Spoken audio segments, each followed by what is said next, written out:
COVID Shield was able to take their test from here at Campus Recreation Center East in Champaign to here at the Everett McKinley Dirksen Courthouse in Chicago. While some students are ready to leave their mask at home, some are not ready for the change. Moving on to state news, the former Illinois Speaker of the House has been indicted on more than 20 federal charges. Patrick Catezone looked into the charges against Michael Madigan. Madigan was a staple of Illinois politics for years. As the former chair of the Democratic Party and longtime Speaker of the House, all legislation went through him. Now he's staring down 22 counts of criminal charges. Prosecutors call it the Madigan Enterprise, alleging the former speaker, his close friend and lobbyist Michael McLean were involved in racketeering, bribery, wire fraud, and attempted extortion while Madigan was in office. The U.S. Attorney from the Northern District of Illinois said in a press conference Wednesday, the indictment alleges a long-term, multifaceted scheme to use public positions for unlawful gain, including low-show or no-show jobs for Madigan's political workers and private gain for Madigan himself. The former speaker says he's innocent. Quote, "I was never involved in any criminal activity. The government is attempting to criminalize a routine constituent service, job recommendations. That is not illegal, and these other charges are equally unfounded." Madigan's day in court has yet to be announced. These charges come after a multi-year investigation. The former speaker left office in 2021 after nearly 4 decades leading Illinois' House. Patrick, what has the response been from Democrats and Republicans? U.S. Representative Ronnie Davis, a Republican who represents Champaign, said in a statement, "The indictment of Mike Madigan on federal corruption charges is a long time coming.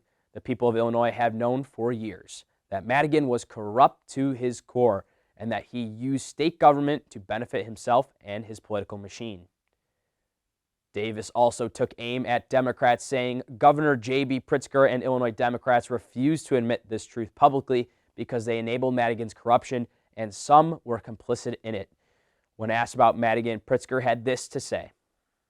I have kept my distance, and very importantly, I really have believed, and you've heard me say it over and over again, and push legislation, that we have got to root out these people in public office if they have committed acts of corruption. UI7 News, I'm Patrick Catezone.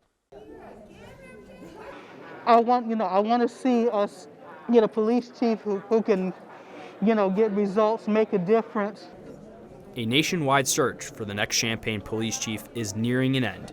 Champaign residents want a police chief that they can believe in.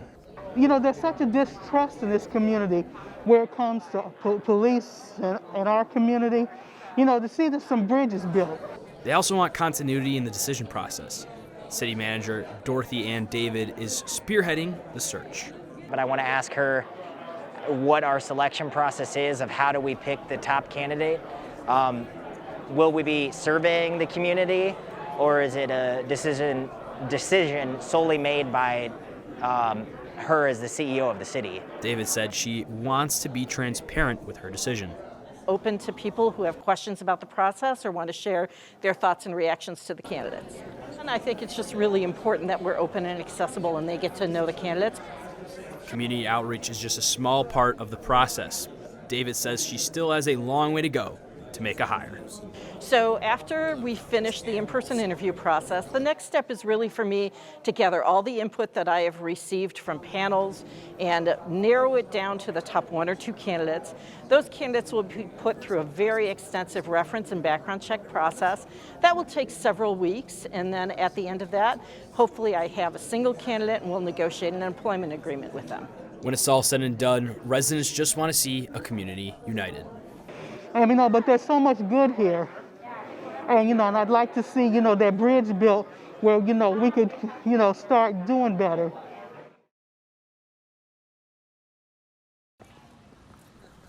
When students returned to campus for the fall 2020 semester, the University of Illinois was ready. They had created a non-invasive spit test to keep the student population safe from the coronavirus. This really unique, innovative test that was saliva-based, which was important because nothing was getting inserted in anyone's nostril area. People could drool in a tube. The university developed the system called COVID Shield, which not only tested students for COVID-19, but ensured students entering the classroom were not positive for the virus.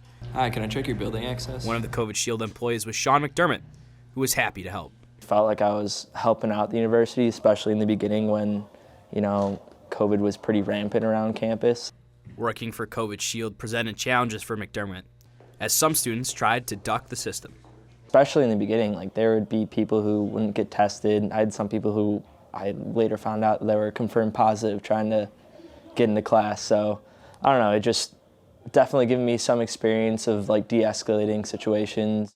COVID Shield was a success on campus, and University of Illinois leadership thought it was time to bring it to the entire state with a new initiative called Shield Illinois. President Colleen and all the other really wonderful people who worked on this project decided that this is something that could help keep the rest of our state safe, that they had developed something that could work.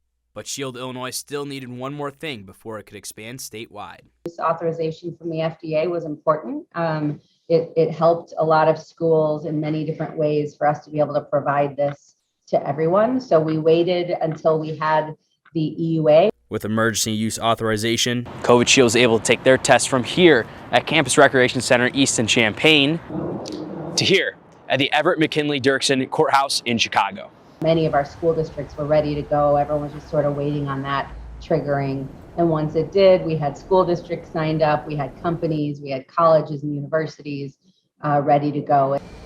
That was just the first part of COVID Shield's plan to expand statewide. The second part was to receive federal funds to make it happen. The federal government created the ELC funds and gave each state a certain amount of money for specifically earmarked for COVID testing. With the epidemiology and laboratory capacity funds, Shield Illinois was able to offer their test statewide. We were able to offer free testing for every K through 12 school in the state in order to do testing and keep people protected. What started out as a COVID-19 test out of necessity has now grown into a statewide initiative to protect the state of Illinois. This week, the Urbana School District transitioned into mask-recommended learning instead of mask-required learning. The Board of Education voted on the decision just a few days ago. According to the CDC, when a region falls under the medium or low categories, students, teachers, and other staff members are no longer required to wear masks in schools. Right now, the Champaign community level is low. If the district positivity rate climbs above 2%, or if students and staff have any symptoms, masks will be required in classrooms again. On to taxes. The Illinois Department of Revenue says tax season is around the corner in a recent press release. The department wants to remind state residents to file their taxes by April 18th. Taxes can be paid through the mail or online. For Illinoisans filing electronically, they can use the free program My Tax Illinois or a third-party program. For victims of severe storms and other extreme weather, J.B. Pritzker has extended the deadline to file tax returns and payments. Those impacted by strong storms, winds, and tornadoes last December have until May 16th to file. Tuesday night, Champaign City Council discussed upcoming redistricting plans between 2010 and 2020. Champaign's population grew about 7,000 people. This increase means some districts in parts of the city are unbalanced, but they should be nearly equal in size. District 2 in southeast Champaign and District 5 in southwest Champaign have had the largest population increases the last 10 years. The council did decide that they will allow people to submit their own map proposals for the new districts. However, they did not decide if you have to be a Champaign resident to submit a map. They plan to be ready to adopt a new map by the fall, and the next formal district election is in 2025.